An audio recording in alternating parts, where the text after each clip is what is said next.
इंसानी और जालिमाना सलूक किया जा रहा है उसके हवाले से। पिछले 24 दिनों से हमारे एक YDA के नाम से यंग डॉक्टर्स की एक एसोसिएशन है जो अपने सिक्योरिटी से कंसर्न कुछ मुतालबात को लेकर एहतजाज पर बैठे हुए।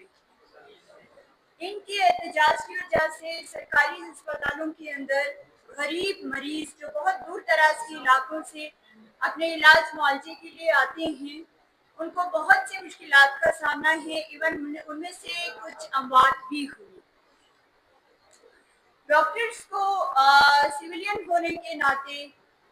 इंसानी हकूक के नाते उनको भी अपने जायज़ हकूक का मुतालबा करने का, एहतजाज करने का पूरा हक है।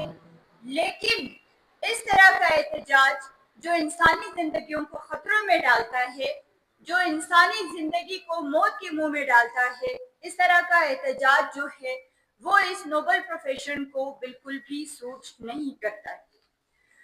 हालिया दिनों में डॉक्टर्स अपनी पर्सनल लाइफ और अपनी सिक्योरिटी से कंसर्न्ड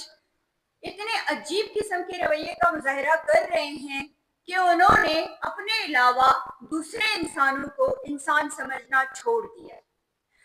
वो अपने वार्ड्स को ताले लगाकर बैठे हुए हैं और ऐसी शर्मनाक चीजें सामने आ रही हैं कि जिनको देखकर इंसान सोच में मुब्तला हो जाता है कि ये हमारा सबसे मौज़ूद अंदाजा लगाएं। लेबर पेन वो शदीद दर्द होता है जो कोई 70 फ्रैक्चर्ड हड्डियों का दर्द इकट्ठे अगर महसूस करो ना, वो लेबर पेन होता है। अगर एक खातून उस पेन से गुजर रही है, वो आपके वार्ड के अंदर एंटर हुई है और आपके अंदर इतनी इंसानियत नहीं है कि आप उस तकलीफ में उसका इलाज करें, उसको कंफर्टेबल फील कराएं, आपको ये हक किसने दिया है कि आप उसको धक्के देकर वार्ड से बाहर निकाल रहे हैं? और इस पर माशाल्लाह से जितने भी वुमेन राइट्स के दावे करने वाले, वुमेन प्रोटेक्शन GPV के लिए जितनी भी ऑर्गेनाइजेशंस काम करती हैं, जो नारे लगाते हैं कि हम खवातीन को तहफ़्फ़ुज़ देते हैं,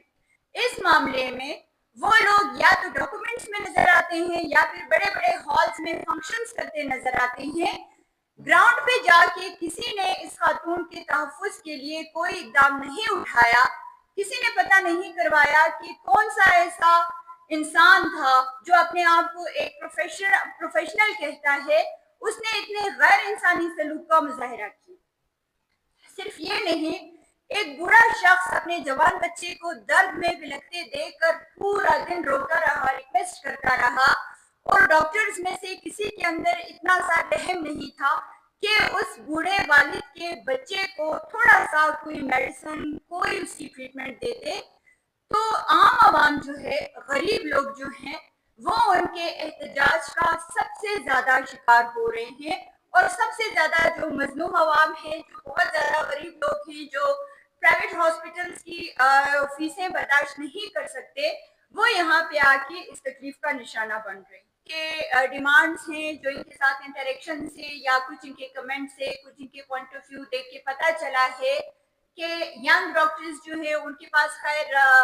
क्लिनिक की प्रैक्टिस का लाइसेंस तो नहीं होता, वो खुद अभी तक स्टूडेंट होते हैं, वो अपनी हाउस जॉब कर रहे होते हैं, लेकिन माशाल्लाह से वो इतने पावरफुल हैं कि वो वार्ड्स को ताले लगाने की अथॉरिटी उनके पास होती है। डिमांड्स उनकी सुने, हमारी सैलरीज ना होने के बराबर हैं, हमारी सैलरीज बहुत कम है, हॉस्पिटल में सारा काम यंग डॉक्टर से लिया जाता है, हमारी ड्यूटीज बहुत ज्यादा होती हैं। तो बेटा, अगर आपको पैसे कमाने का इतना शौक है तो आप जाके कोई दूसरा बिजनेस कर लो। आपको इंसानी जानों के साथ खेलने का हक किसने दिया है? आपको किसने इस गलतफहमी में मुब्तला कर दिया कि आप डॉक्टर बनेंगे तो फिर आप अरबपति बन जाएंगे? आप प्लीज अपना माइंड सेट चेंज कर लें। जब आप हमें ये कहते हैं कि अगर हमारे पास थोड़े से पैसे होते हैं हम इधर थोड़ी बैठते हैं, हम तो बाहर मुल्क चले जाते। बेटा, आप बाहर मुल्क उस वक्त क्यों नहीं गए जब आप मेडिकल की तालीम हासिल कर रहे थे? क्योंकि आपको बहुत अच्छे तरीके से पता है कि मेडिकल की तालीम बाहर मुल्क में कितने की पड़ती है। जब यहाँ की गवर्नमेंट ने आपको सीट दी,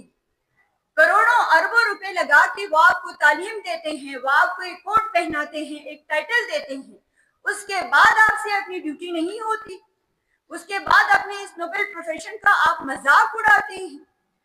आपको अगर ये सारी फैसिलिटीज चाहिए, आपको ड्यूटी नहीं करनी है, आपको अपनी जान के लाले पड़े हुए हैं, जबकि आपका काम जाने बचाना है और आप अपनी जान क्या रोना रो रहे हैं, तो फिर मेरे ख्याल में सोसाइटी पे एहसान करने का कि मैं डॉक्टर हूँ, मैंने सारी जिंदगी पढ़ लिख के तालीम में गुजारी है, तो अब मेरी इतनी सी सैलरी है, तो अब मुझे इतने धक्के खाने पड़ रहे वगैरह वगैरह, ये चीजें आपको सूट नहीं करती।